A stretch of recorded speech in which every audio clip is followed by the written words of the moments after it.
Here. City of South Tucson, Town of Marana, Here. Town of Oro Valley, Here. Town of Sahuarita, Pima County, I'm here. Tohono O'odham Nation, Pasco Yaqui Tribe. All right.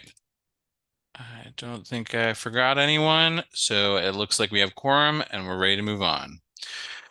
So let's start off with the in-kind form. Regional planning efforts are enhanced by recording time donated by attendees, volunteers, and participants. If you are paid with federal dollars, please let us know now.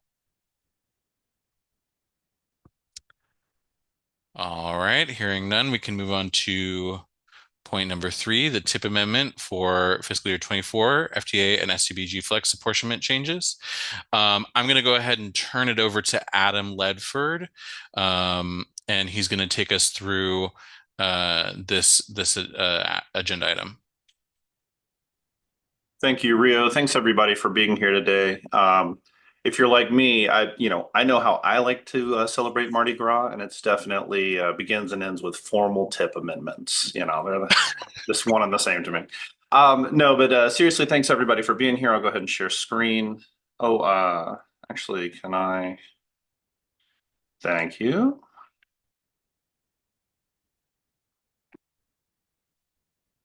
Okay, so the purpose of this agenda item, if you will all recall, we sent out a call for amendments at the very beginning of this year with a detailed Q&A, kind of detailing what was happening with the deferral of the 24 through 28 tip. Now that's the 25 through 29.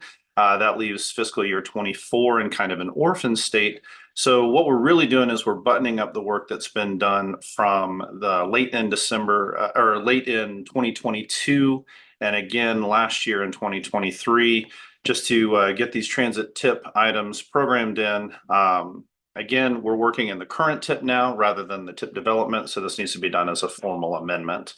To add one small layer of complexity, the FTA apportionment amounts have changed. In a couple of cases, they went up or down or stayed almost flat. 5337, 5339, and STGB Flex highlighted here for visibility in kind of the peach color. These are single line items. They were all previously flowing directly to Tucson. So we asked if anybody had any discussion on that, but otherwise we would just go ahead and make the change to reflect the new FTA apportionment amount.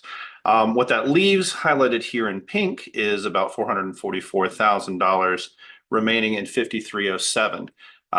Again, we sent out that call for amendments. We received 2 from the city of Tucson, which thank you very much for observing the regional funding priority tiers. They conform to that, as well as when we program them in, you'll see in a moment that we still retain our fiscal constraint, which is required in the tip. So basically there were 2. I'm going to add them in real time here. Actually, I'll zoom in just a little bit so that everybody can see now that we understand what we're working with down below. So we're effectively adding $100,000 for bus improvements to tip 3203. This is a calculated field that appropriately builds out the 20% local match. And then here, that remaining $344,000 that you'll see below gets added into bus replacements. These are ADA compliant vehicles and therefore only require a federal match of a local match of 15%. And so now we've zeroed out the 5307. We've achieved our fiscal constraint. And the action before this group today is to consider recommending this for approval for a formal tip amendment that'll be passed up through the committee change. Each of these columns, again, everything that's not highlighted was work that was done by this same body in late 2022.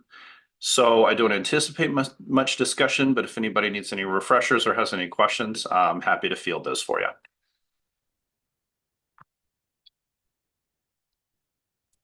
Sorry, I was muted.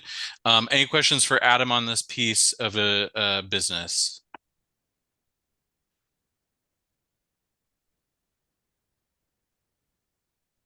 Rio, barring any questions, I'll defer back to you as the chair to call the question.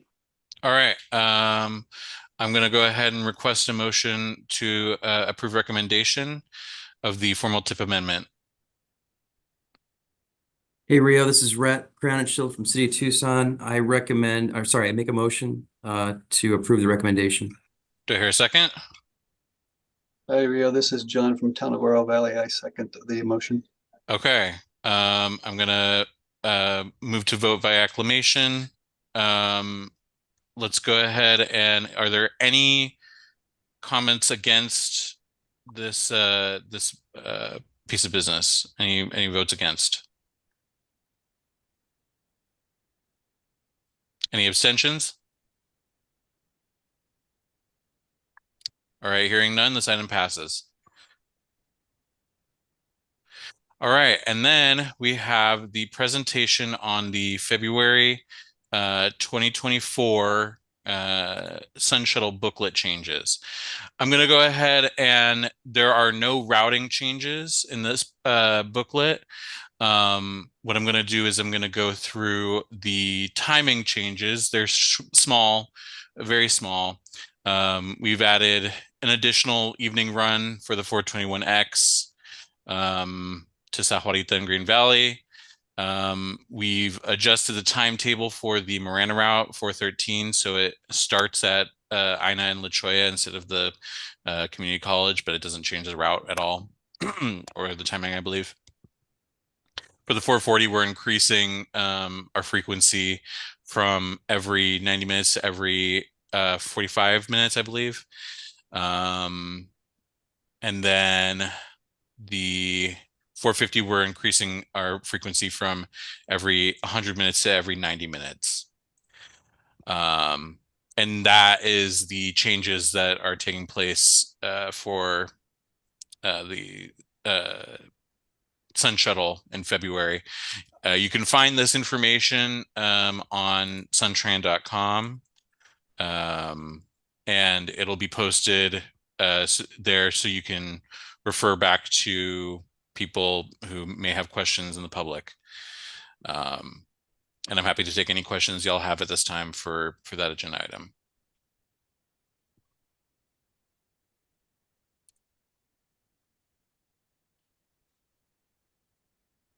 Yeah, like I said, very minor changes, so I didn't expect a whole lot of questions regarding this one. All right, this was just an informational item, so if there's no other questions about Sun Shuttle or the changes in the February booklet, taking a second, making sure everyone has an opportunity. Okay. Like I said, all the changes will be published on suntran.com, and we can go ahead and move to agenda item 5, which is the adjournment. Thanks everyone for showing up. I'll take a motion to adjourn. So moved. All right, awesome. Thanks, team. Thanks, everyone. Thank you. Bye-bye. Thank you.